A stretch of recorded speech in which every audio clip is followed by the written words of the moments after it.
જય શ્રી કૃષ્ણ મિત્રો, હું છું જલ્પા પટેલ। આજે આપણે બનાવીશું કારેલાનું ભરેલું શાક। અહીંયા મેં લીધા છે 500 ગ્રામ કારેલા। કારેલાને આ રીતે મોટા જ લેવા। હવે મસાલામાં આપણે લઈશું તેલ, ખાંડ, શેકેલા સિંગદાણા, બેસન, ધાણા, મીઠું, 10 થી 15 કળી લસણ, તલ, આમચૂર, જીરું, ધાણા જીરું, હળદર અને મરચું। કારેલાને પાણીમાં આ રીતે ધોઈ લેવા। હવે આપણે આ રીતે કારેલાને લઈ અને એના 1-1 ઇંચના પીસ કરી લેવાના। બધા કારેલાના આપણે પીસ કરી લઈશું। હું અહીંયા કારેલાને છોલતી નથી।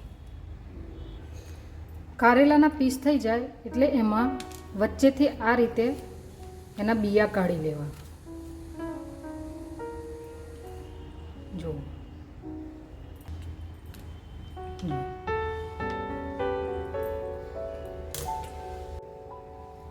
આ રીતે બધા કારેલાને આપણે અંદરથી બિયા કાઢી લઈશું।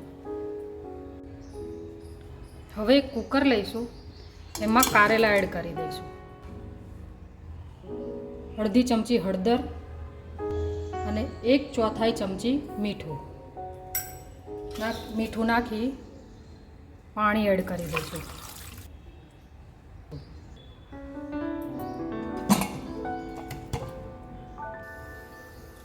હવે એને ગેસ પર રાખી એક વિસલ વગાડીશું। કારેલા બફાય ત્યાં સુધી આપણે એનો મસાલો તૈયાર કરીશું। એક મિક્સર જાર લઈ એમાં સિંગદાણા એડ કરીશું, 1 ચમચી તલ, લસણ, હવે એડ કરીશું અડધી ચમચી હળદર, 1 ચમચી ધાણા જીરું પાવડર, 1 ચમચી લાલ મરચું પાવડર, અડધી ચમચી કાચું જીરું, 1/4 ચમચી આમચૂર, 1 ચમચી ખાંડ, સ્વાદ પ્રમાણે મીઠું, 2 ચમચી બેસન। અહીંયા મેં શેકેલું બેસન લીધેલું છે। હવે એને પીસી લઈશું। હવે એક બાઉલ લઈ એમાં બધો મસાલો કાઢી લઈશું। હવે એમાં ઉમેરીશું લીલા ધાણા, હવે એમાં ઉમેરીશું 2 ચમચી તેલ અને સારી રીતે મિક્સ કરી લઈશું। જો કારેલા આ રીતે અધકચરા જ બાફવાના છે અને વધારે બાફવાના નથી। જો વધારે બાફશો તો ભરતી વખતે તૂટી જશે।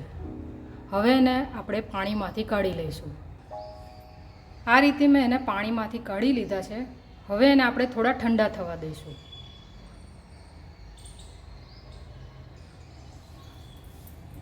હવે આપણા કારેલા ઠંડા થઈ ગયા છે। જુઓ, એને મેં અહીંયા બહુ બાફ્યા નથી।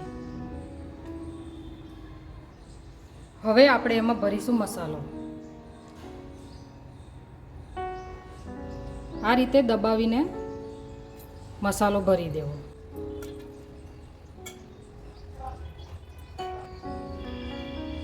કારેલા ખાવાના ઘણા ફાયદા છે। કારેલા ખાવાથી ડાયાબિટીસ કંટ્રોલ રહે છે, રોગપ્રતિકારક શક્તિ વધારે છે, વજન ઘટાડવામાં મદદ કરે છે, લોહી સાફ રાખે છે, તેમજ કારેલાના શાક ખાવાથી સ્વાસ્થ્ય સંબંધિત ઘણા લાભો થાય છે। કારેલામાં ભરપૂર માત્રામાં પોષક તત્વો હોય છે। કારેલામાં vitamin C, vitamin A, potassium અને અન્ય પોષક તત્વો મળી આવે છે। તો તમારે અઠવાડિયામાં 2 થી 3 વખત કારેલાનું શાક જુદી જુદી રીતે બનાવીને ખાવું જોઈએ। તો આ રીતે આપણે બધા કારેલાને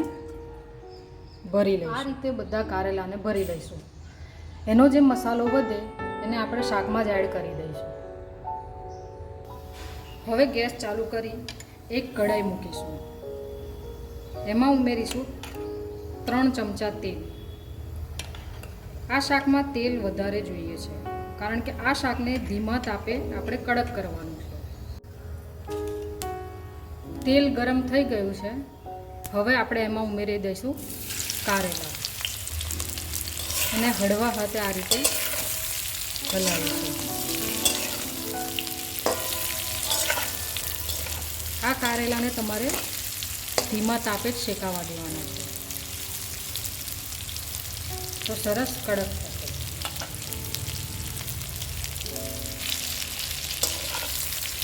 કારેલાને થોડી વારે આ રીતે હલાવતા રહીશું એટલે એની બધી સાઈડ સરસ રીતે શેકાઈ જાય. આ કારેલાને શેકાતા થોડી વાર લાગે છે અને બહુ ફૂલ ગેસે નથી શેકવાનું, એકદમ ધીમા તાપે જ એને શેકવા દેવાનું, તો જ તમારા કારેલા સરસ શેકાશે. હવે એડ કરી દઈશું આપણે જે વધ્યો તો એ મસાલો અને આ રીતે મિક્સ કરી દઈશું. 2 મિનિટ પછી ગેસ બંધ કરી દઈશું, કારણ કે આ મસાલામાં આપણે કાચું કંઈ પણ વસ્તુ લીધું નથી. સિંગદાણા, તલ, બેસન એ 3 શેકેલું જ હતું. તો 2 મિનિટ થઈ ગઈ છે. હવે આપણે ગેસ બંધ કરી દઈશું.